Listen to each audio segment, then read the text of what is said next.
Hello everybody. Today we're going to be doing a video on trimming up my key limes.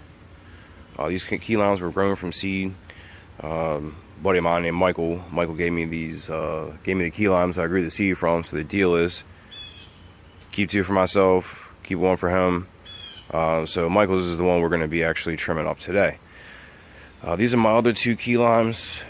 Like I said, I grew these from seed, so I've just been kind of letting them go. These 2 were in a pot by themselves earlier this spring. I separated them, and they've been kind of establishing themselves since then. This one I've definitely trimmed up already. It looks awesome, and it's really starting to come together and kind of fill out. But I did make one mistake with it. Down here on the stalk, there's this offshoot little branch right here. Definitely should have cut that off and just had it be one kind of main shoot, but I didn't, and I didn't catch it until it was too late. Not too late, I could still chop it off now. These plants are really good for you know, bouncing back from that sort of thing. But I like it, I like the way it looks, so I'm just gonna kind of ride it out. This one actually was trimmed up already at some point, probably about the same time I trimmed the other one. This one still has a lot going on, so I'm gonna have to go back and trim through this one too. Realistically, you only want probably 4 or 5 main shoots. Some people say as little as 3. I guess it's all kind of personal preference. I don't really have any real knowledge of what I'm doing here, just a little bit of research that I've done. This is also a random pineapple. It's like, I don't know, almost 2 years old now. Still not producing fruit, but I don't think it's going to. And this is the Michael tree. This is the tree that we're getting ready to trim up. It's really looking pretty good. It's pretty big for being in a pot, and not really having much done to it. I live in Maryland, so I keep my key limes outside during the summertime. Usually I take them out in like the beginning of May, so late spring, so to speak, and I'll bring them inside in usually the 2nd or 3rd week of October. The weather here has been pretty nice into December, really, so I could leave them out longer, but I don't really take that chance. I don't really know how susceptible these trees are to frost and that sort of thing, so knowing that they're from Florida, you know, it's just not worth the gamble. But all right, let's get started. Okay, first things first. We're going to start by kind of thinning out the main stalk area here. There's a bunch of little shoots coming off the bottom from where it originally grew up from seed, and we really want to kind of thin it out quite a bit. This little shoot here was actually the original growth from the seed, but within the last year or so, this stalk has kind of shot up and just absolutely taken over. So we're going to cut the rest of this off so we can, you know, so the energy of the tree will be focused on this one main shoot instead of the 5 or so that are there now. So let's start by cutting those off.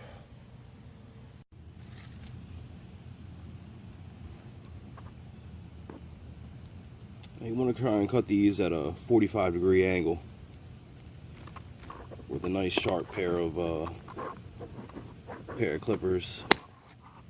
Helps for the healing process. And try and get them as close as you can. And some of these are going to be a little tricky because they've grown into each other, but we'll see what we can do here.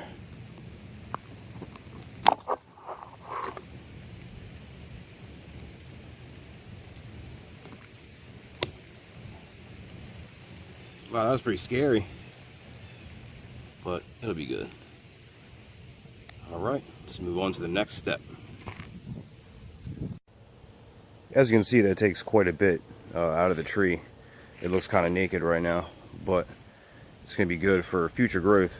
So now what we're going to do is just kind of take care of any little odds and ends. The first thing that I see is I actually had a storm not too long ago. I took this little branch out, so we're going to try and get rid of that because we definitely don't need it anymore. There's that one. So now we're going to kind of just look and see how things are growing. I see this right here, this kind of tall shoots right coming down from right here. We're going to take this out because it just doesn't look like it belongs in there. So we'll take that out. Let's see. Well, it's actually pretty good. Basically, what we're looking for is kind of a crown, so to speak. So as you can see, these guys kind of shooting up this way like this toward the outside. That's really what we want to try and make strong branches to hold fruit. It does look like things are a little bare on this one side, but it'll fill in eventually. Now, I have previously cut the top right here. This actually shot up, I don't know, maybe about this tall or so, maybe 10 inches. So I cut that to kind of keep everything else kind of controlled to the growth of the plant. So that's it. I think we'll leave it like that for now. Maybe I'll do an update video or something later on and kind of show you where it's at. But that's it. She's ready to go inside now. Until next time, see you guys later.